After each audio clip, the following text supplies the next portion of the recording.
What's up, guys? Coach Tortilla here with XL. We're just going to be getting to know him, getting to know about his history in the league.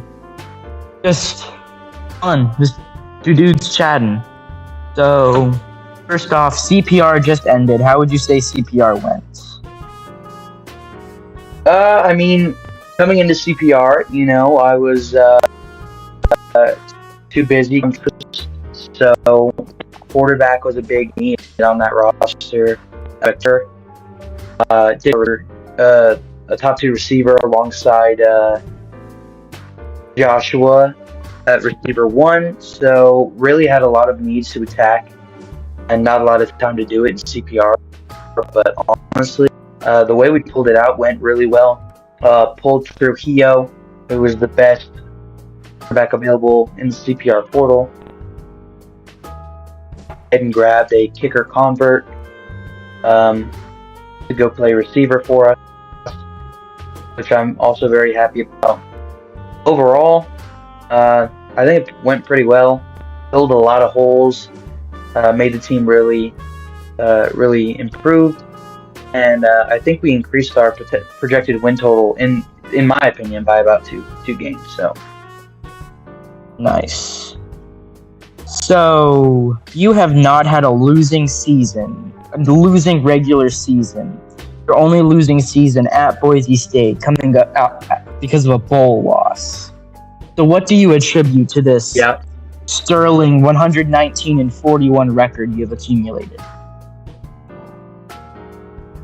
Well, I think it just comes down to knowing the ins and outs of what to look for when you're building a team, as well as just kind of sticking with it. I think a big part for me was that I was always active in all cycles of recruitment. I've never been a guy that says, well, CPR isn't for me, so I'm just going to wait. Or, I'm not feeling transfers this cycle, so I'm not going to write.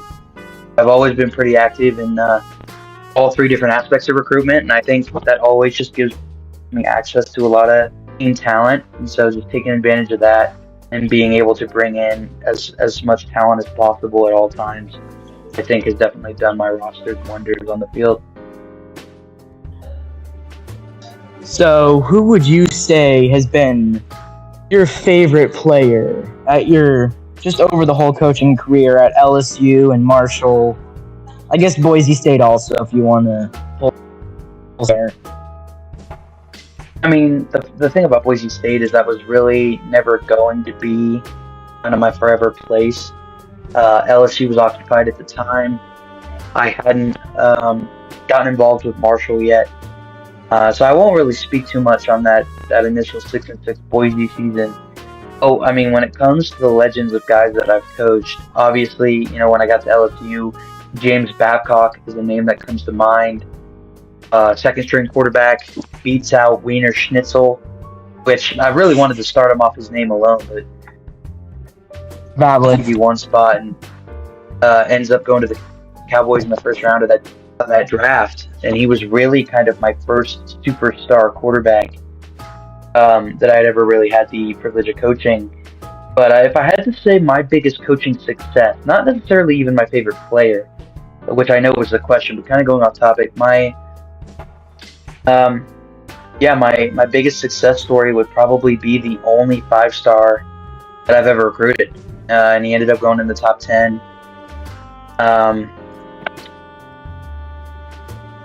Brendan Hill. The only 5-star I've ever recruited. Was one hell of a player at corner. All 3 years he played under me. He's 29 now.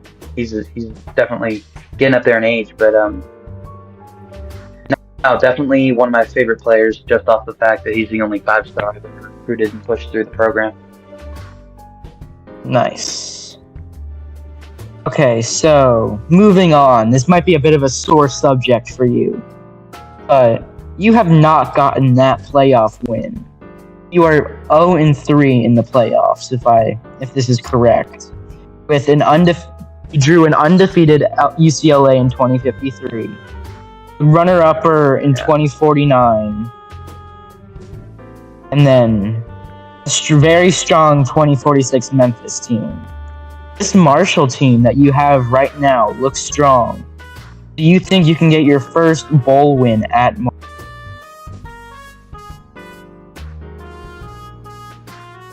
When it comes to bowl wins, it's going to be a little complicated because when it comes to any sort of postseason success, the reason that we are 0-4 in bowls right now as a team is we are really just mercy of that committee.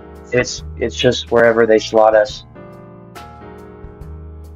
We're just really at the mercy of the bowl committee. It's the whole reason we're 0-4 at Marshall and bowl games. At the mercy of the bowl committee. We obviously can't decide who we play. We got blown out 77-3 in my first bowl game as this team's head coach against Notre Dame, who was literally the 9th ranked team in the country. Should have made the playoffs, honestly. 2 quarters away from making the playoffs, got absolutely smoked. Then they gave us Northwestern back in 2052. Same thing, 44-7 loss. A Northwestern team right outside the playoffs. And then in 2054, this past season, they ended up giving us a gritty Ohio State team, and we tried to get scrappy with it, but ended up losing 28-25. So, is this team good enough for a T1 this year? Bowl? Not too sure. But honestly, I'd take a T2 because that's going to be our opportunity to finally put a win in that win column. Going bowling. Nice. All right, so you've been a mod for some time. You've been calling game days for some time. What is your favorite game day moment that you've called? That is such you were the. Oh man, I mean, you weren't there, but the Ganondorf game was an all time classic. Especially, I mean, you could ask anybody that was there at the time. It ended up gaining me quite the reputation, and not necessarily a good one, but that one was a lot of fun. There's been a couple playoff games that I've called that I really enjoyed. The Nebraska games were always good because they were always close, and Heim always lost. Nebraska always lost. A lot of false allegations were thrown around, jokes for that. Really, I don't know if I really have a favorite one. I enjoy all of them. I've called plenty of stinkers. I've called plenty of games that went absolutely nowhere, and I had to wrap up in 40 minutes because the second half was just extremely disinteresting. But I mean, the memories that I've created, obviously the Ganondorf game, the Nebraska games, really just a lot of fun to call in general. So I don't really know if I had to pick that I have a favorite one. Okay, so in terms of your coached teams, what's been your favorite game so far? Just in terms of the teams that you coached. I mean, I can go team by team here and give you the favorite game with every team.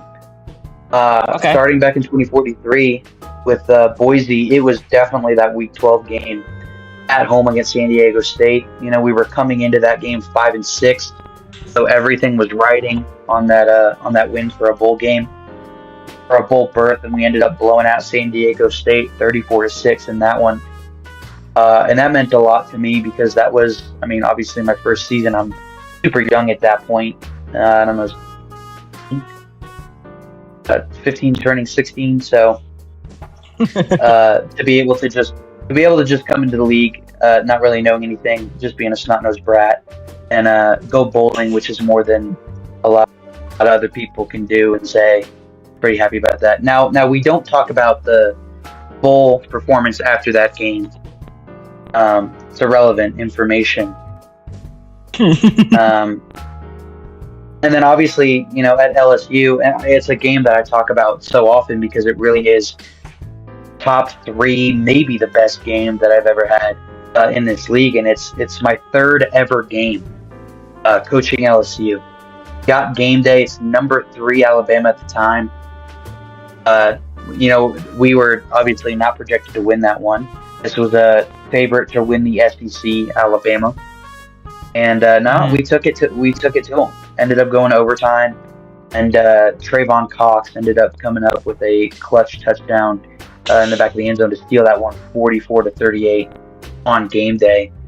And I remember just the emotions flying high for that game. Jumping up and down, big celebration. And then through my 5 seasons here yet at Marshall, honestly, been a lot of good games, but I think I'd probably have to go with that first conference title. Because I don't think I had never even made a conference title game before that opportunity in year one at Marshall. So we were walking into this one at 10-2, won the division, and we were playing Buffalo. Test Sims went about 50-50, so I was definitely nervous for this one. But for the guys to scrap out a 21-17 win, and for me to finally get that first conference title meant a lot. So that's probably it for each team that I've coached. I've had a lot of great games. I've had a lot of games that made me want to rage quit. The 2048 season, I only lasted 9 weeks because I quit on my squad in the Final Four. Not a proud moment for me, but had to happen for me to come back and take LSU to the playoffs the next year. So nice. So, quick question: what do you have to say to the people who say the MAC is a cupcake conference? Farmers League. Completely agree with them. I completely agree with them. I mean, there's no shield to put up there. There's no cloak that we can wear to hide that. Losing Iowa State was a major blow to the conference, and more so that West Division, because now, I mean, you look at what happened this past season, and Marshall had the division in like week 9. There was no contest all the way up until the end. Now there's still some hope in that East Division. You got a solid Boston College that just refuses to up for promotion. You got a Papalinator at Rutgers. But outside of that, we are definitely a struggling conference. We went from, I think, the 6th best conference, and we're now the worst, or the 2nd worst. So a pretty big drop off there. But I am extremely comfortable racking up all these wins, because at the end of the day, the way I look at it is pretty similar to pro football. You're playing the regular season not necessarily for the record, but to get the chance to get into the playoffs, to get a chance to win it all. And I think, it's the whole reason I haven't filed for promotion yet, or I won't for a minute, despite being close to or eligible, is it's honestly the easiest path, in my opinion, one of the easiest paths, in my opinion, to at least get to the playoffs. Now, can we win a playoff game? My record in history says no. But at least to get there, I think where I'm currently at, and with the MAC being such an easy to win conference for us, that it's a pretty solid opportunity to get close to that every year.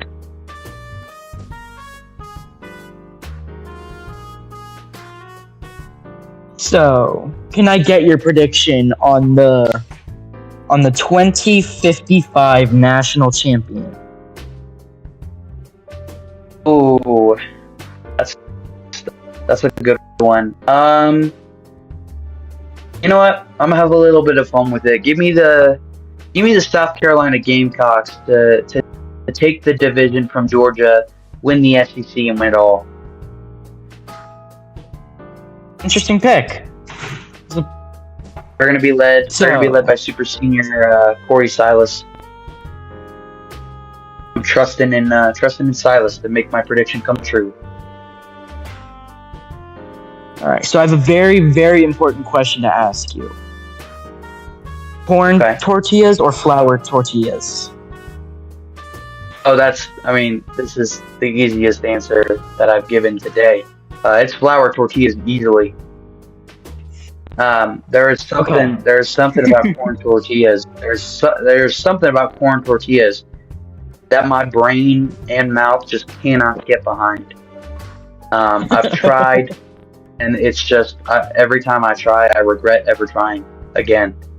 Not a fan in this. Not a fan in the slightest. Corn tortillas. Give me flour tortillas all day. Fair enough. So, as we're wrapping up, what would you say? What do you hope to see happen in the league over the next 5 years, growth wise?